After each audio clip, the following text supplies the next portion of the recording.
Hello, this is Dr. Dawn Parks with Phoenix Behavioral Health, and this is our first session of Therapy Chat. Therapy Chat is a 30-minute weekly session where we'll discuss all kinds of behavioral health, mental health topics, issues, and you are invited to contact us via email or phone, and I'll give you that information towards the end of the session with any particular topics that you might have and want to discuss. Today we're going to start with talking about coaching, and we have our guest, Coach Derek, who's with us. Thank you for having me. Thank you. To talk a little bit about the different types of coaching, and in particular, life coaching and what that is and what that entails. Right. So, Derek, so welcome. Thank you for having me as always. I appreciate it very much. Thank you. I'm just here to answer, some of your questions that you might have had and try to dispel some of the myths we've had about the industry going around. Mm-hmm. I feel like now is a great time to kind of go over these myths as we shift into a more contemporary model.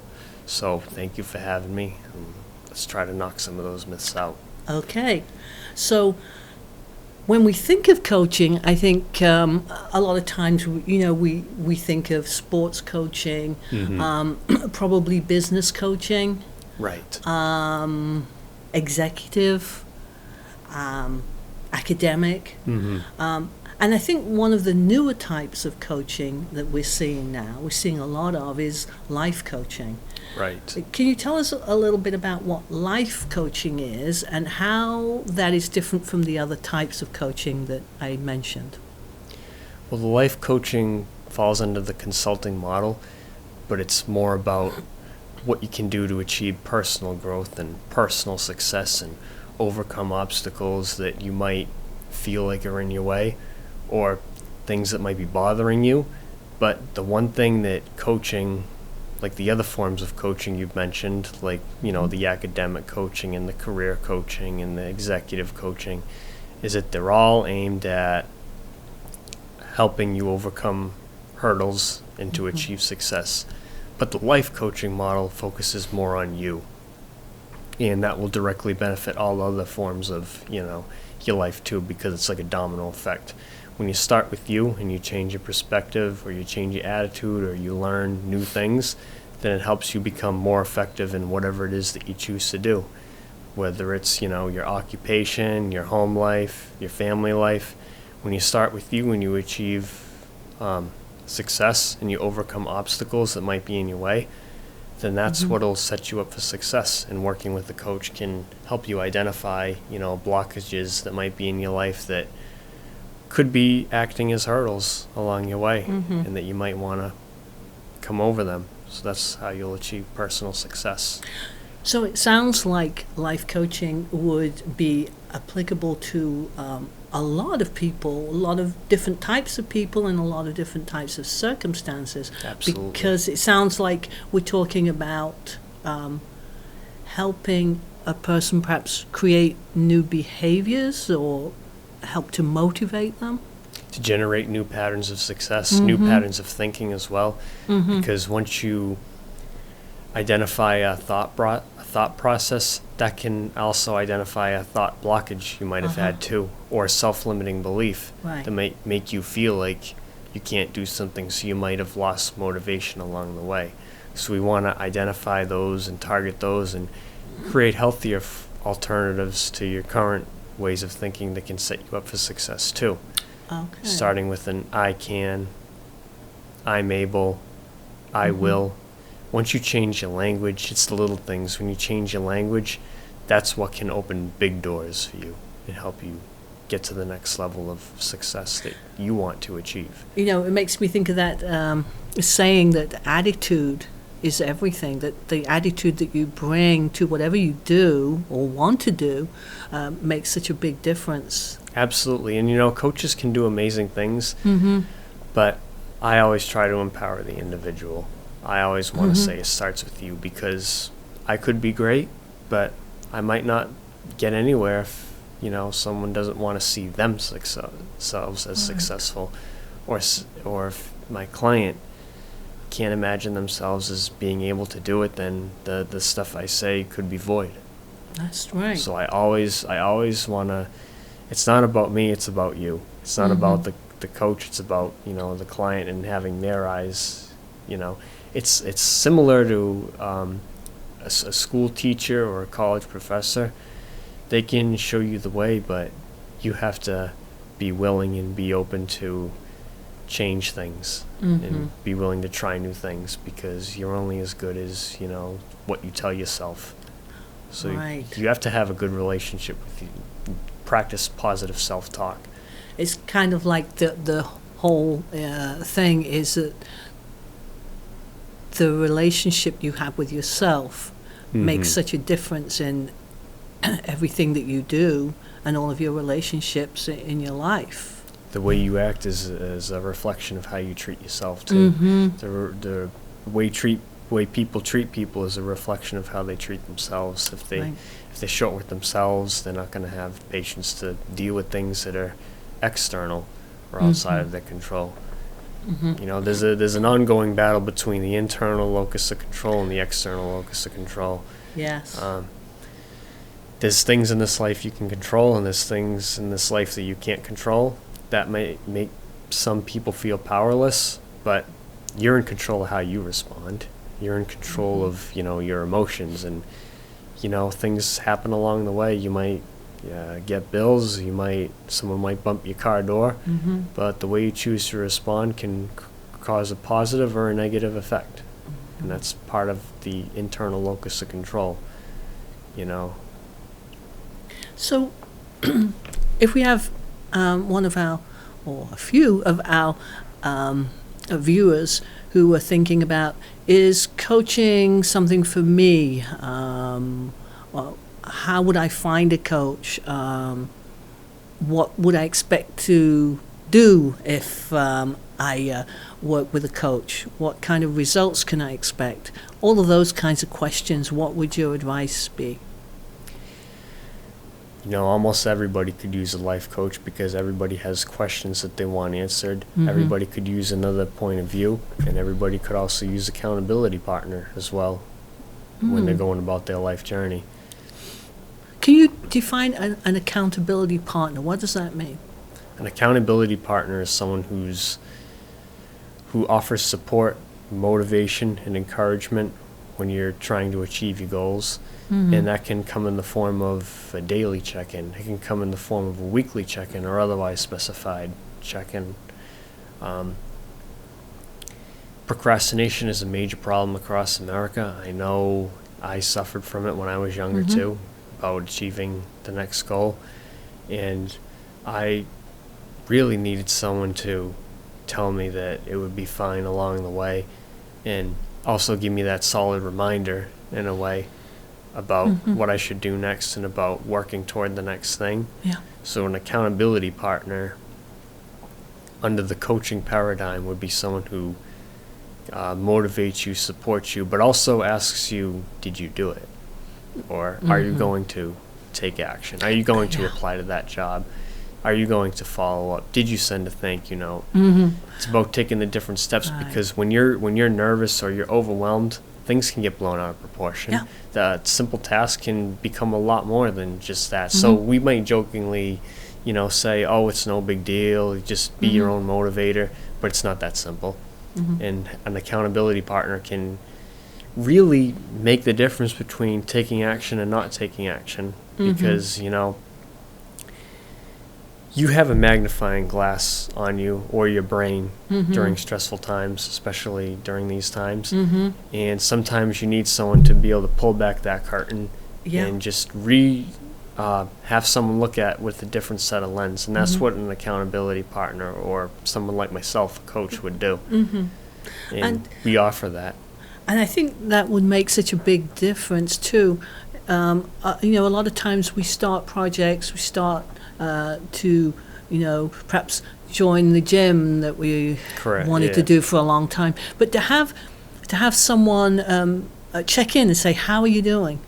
Right. And just have someone to talk to. Sometimes that's all it takes. Yeah. Sometimes it's not,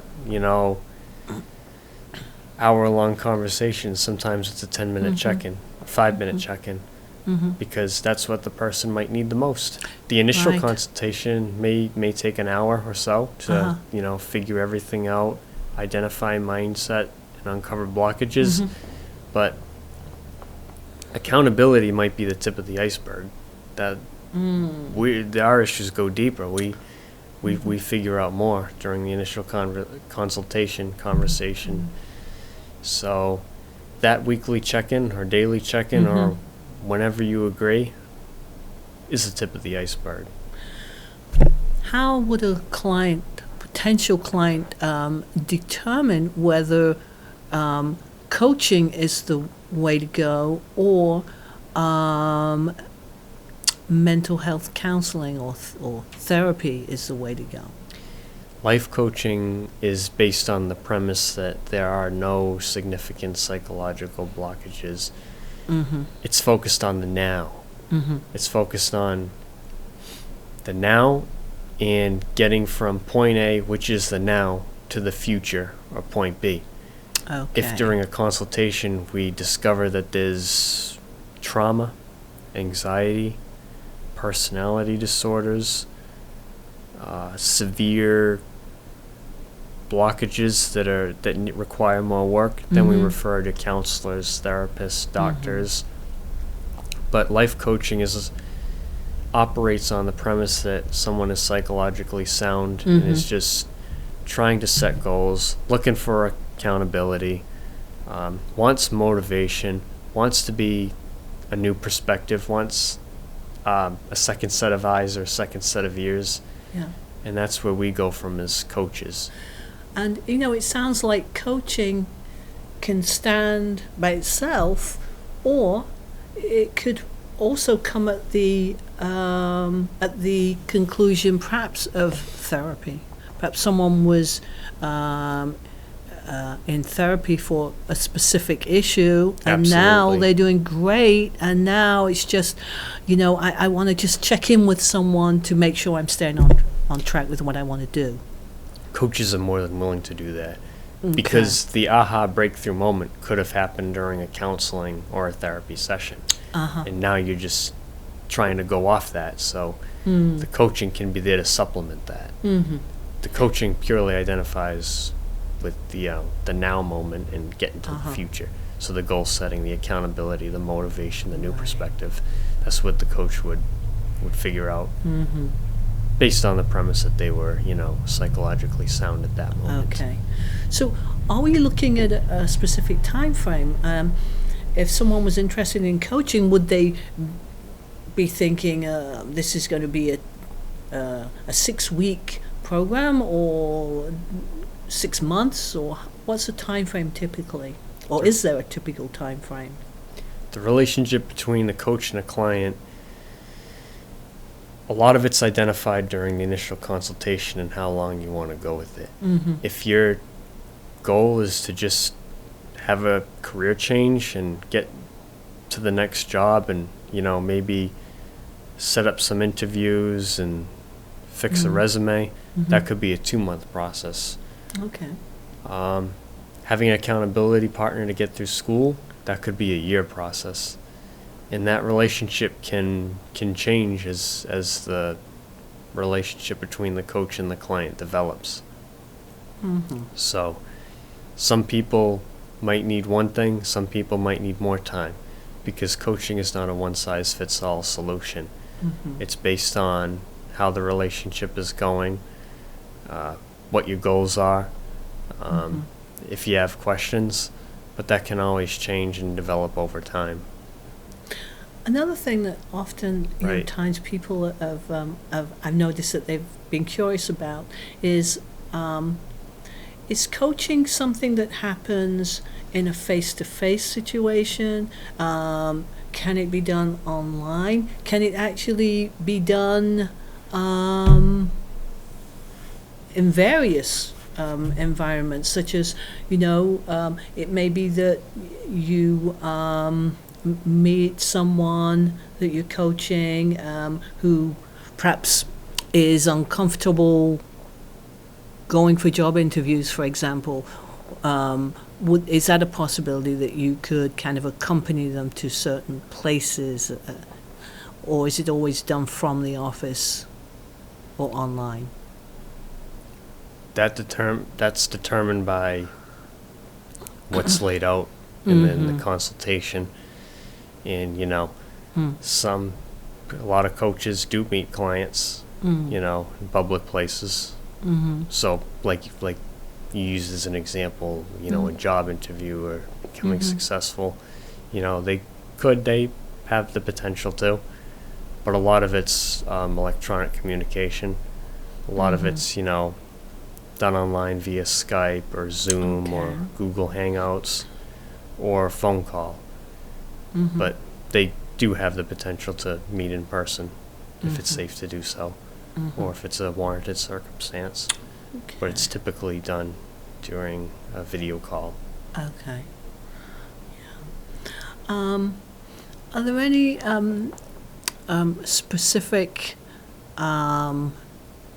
thoughts that you have about the various types of coaching? Because I know that you, for a while, were working with one of the local universities with, I think, was it academic coaching? Academic coaching in the Academic Achievement Center, yes. Okay. At my time at Bridgewater State.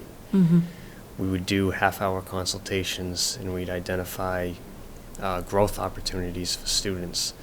And the students were overwhelmed, but that brief half-hour conversation / consultation is what we could identify numerous things, and we just brainstorm, write it down. Okay. And we had all these solutions for, the students, and when they put them into practice, it really changed the way they saw coming to university.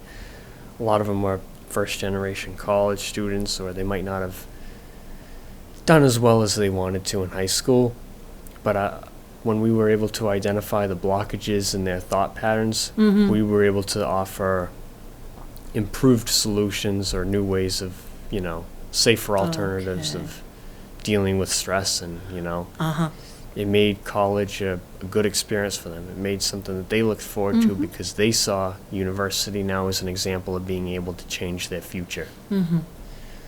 So it gave them motivation / accountability. So working as an academic coach is different from working as an academic tutor. Is that right? Yes. Okay. Because the tutor deals with the concrete, factual, how to write a thesis, how to brainstorm your paper, how to write a convincing paragraph, where the coach is more of what is your goal of going to university? How are you going to get there? What classes are you going to take? How are you going to manage your time? What's your plan for after you get out of college? How are you going to use your spare time? Yeah. Who are you going to choose to write your resume? And it's more guiding, more above level guiding you to success, as opposed to worrying about how you're going to write a thesis. Yeah. Don't get me wrong, they're both important, but the coach deals with different things. And that's why it's good to have a great team at college that employs coaches. Yeah, because you could probably have someone who's actually doing very well academically, but has any or all of those issues that If you don't have just a plan, mentioned. you're just going to go around in circles. Yeah. So it's kind of helping a person set some goals and get themselves organized and Absolutely. into a good routine, and vice versa. You might have someone who wants to become successful and is in the right classes, but they're not doing well, which is when an academic tutor would come into play. And they could work with that student for a half an hour or an hour on algebra if they want to get good at analytics or something like that. Yeah. So it's all related, but they're all separate departments. Yeah, and I'm thinking too of perhaps people who are looking into a new job, changing jobs. Absolutely. You may have been in a job for a long time and not be current with how to search and updating resumes and sending in applications can can be very overwhelming. Mm-hmm. And I'm seeing that might be a good opportunity too to work with a coach. Absolutely, Yeah. because there's a lot of things that come into play. Mm. And one of the main things I'm thinking about is the fact that you're just going to feel overwhelmed. And when you're overwhelmed, Mm-hmm. that's the first sign of distress, because you're Yeah. you're bombarded. You're Right. not going to be able to think as well as you could. Yeah. You won't have that clear, quiet, uninterrupted place that you really need to be at if you're trying to make important career level decisions. Yeah. So the first thing we try to do is we try to, make the person feel at calm. They haven't done anything wrong. They're just looking for a new job. They just Right. need a career path. So we would do, industry research, Mm-hmm. pinpoint, 5 to 10 jobs that they'd be fit for, Mm-hmm. help with the resume, the cover letter, Mhm. get some good templates that, would really add a spark to it, Mhm. make it appealing to a hiring manager, and talk about ways to really, or talk about the candidate's strength, because again, the coaching is about you. Mm-hmm. So you know what you're good at best, and we Right. really get those on paper, Yeah. and then we send it to the people who would appreciate it, Mm-hmm. would be able to hire for a job. And coaches have a lot of connections around, Mm-hmm. so they know, which jobs are hiring, where someone would be best fit at, and that can also originate from if they're a, introvert or extrovert. Mm-hmm. So that's why it's important to know yourself, and for the coach to know the client as well, and get all that information during the consultation. And, there's one last area that I'm thinking about that is also very, very important in the area of addiction and early recovery. And I think you do have some experience in that area. For sure. When we have someone who has perhaps completed detox, perhaps completed an IOP or an early recovery group, and that first year of early recovery is so challenging. Because we know that substance abuse is a symptom of a larger problem Yes. that's derived Yes. typically from emotional Yeah. standpoints, like being overwhelmed. Yeah. So, having someone to check in just with sobriety, how are you 100%. doing today? And that can make a big difference, I think. Definitely, for sure. Because accountability it's not really pushed in society. It's not really celebrated. A lot of us are told that we have to do it all by ourselves. We have to be strong. We can't show any signs of weakness. But at the same time, that kind gesture of sticking your hand out and asking how someone's doing once a week or more, that can be the difference. That's like night and day for a lot of situations. Yeah. You have to give support. Everybody needs support. We all want that pat on the back. We all want to be, told that it's going to be okay.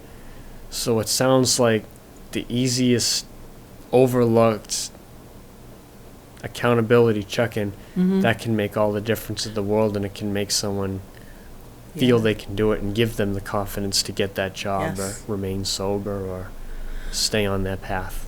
Well, Derek, thank you for coming in today and talking about coaching. Thank you for having me. Thank you. Appreciate it. Thank you to our audience.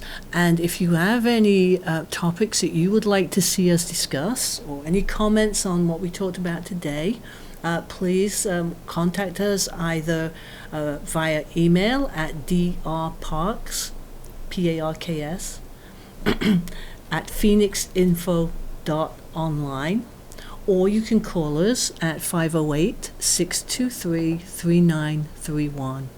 Thank you. Look forward to seeing you next week.